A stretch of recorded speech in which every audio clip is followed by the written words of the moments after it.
Share बाजार में आज निवेशकों की सुबह काफी डरावनी रही। आज यानी कि 13 फरवरी शुक्रवार को बाजार खुलते ही भारी गिरावट का शिकार हुए। आर्टिफिशियल इंटेलिजेंस के डर के चलते टेक और आईटी शेयरों में भारी बिकवाली जारी है। एआई के डर से ग्लोबल मार्केट के गिरने का दौर खत्म ही नहीं हो रहा है।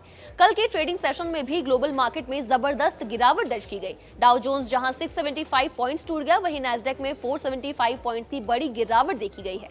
इस गिरावट से भारतीय कंपनियां भी अछूती नहीं है।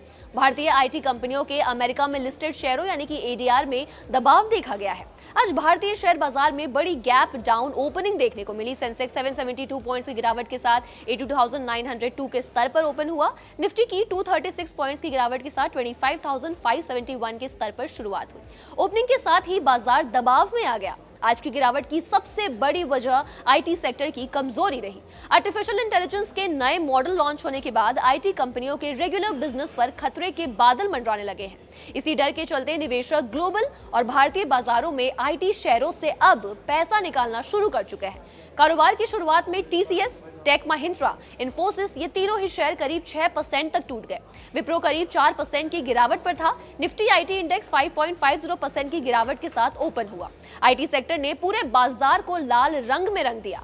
जब आईटी सेक्टर टूट रहा है तब निवेशक डिफेंसिव सेक्टर्स की ओर बढ़ते दिखे। गिरावट वाले बाजार में निवेशकों का ध्यान इंश्योरेंस और बैंकिंग सेक्टर पर जा रहा है। SBI life insurance company limited के शेयर प्राइस बढ़त में नजर आए। इसके साथ ही इंश्योरेंस सेक्टर की एक और बड़ी दिग्गज company HDFC life insurance company limited में भी खरीदारी नजर आई। बैंकिंग सेक्टर से एसबीआई और एक्सिस बैंक के शेयर में बढ़त है। मैक्स हेल्थकेयर इंस्टीट्यूट लिमिटेड और भारती एयरटेल लिमिटेड के स्टॉक भी निफ्टी 50 के गेनर्स की लिस्ट में आज शुमार रहे। ग्लोबल मार्केट में आई आंधी से लगातार दूसरे दिन आईटी कंपनियों के एडीआर में गिरावट आई है। इन्फोसिस का एडीआर 10% टूटकर 5.5 साल के निचले स्तर पर पहुंच गया है। विप्रो का एडीआर 5% रहकर 27 महीने के निचले स्तर पर पहुंच गया है। भारतीय बाजार से पहले अमेरिकी बाजार भी दबाव में रहे।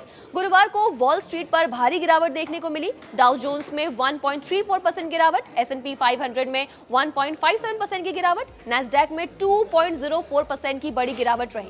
ये गिरावट भी एआई के बढ़ते दायरे से डरकर आईटी और टेक शेयरों में बिकवाली की वजह से आई।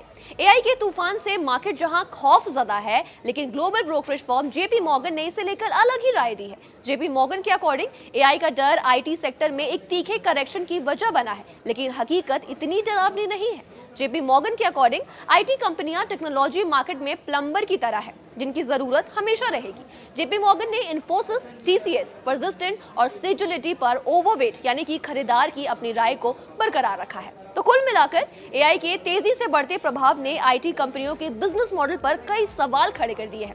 इसी डर का असर ग्लोबल मार्केट से लेकर भारतीय शेयर बाजार तक साफ तौर पर देखने को मिला। अब सवाल यह है कि क्या आईटी सेक्टर में ये गिरावट खरीदारी का मौका हो सकता है या अभी और दबाव आ सकता है? आपकी क्या राय है? कमेंट में लिखकर हमें जरूर बताइए।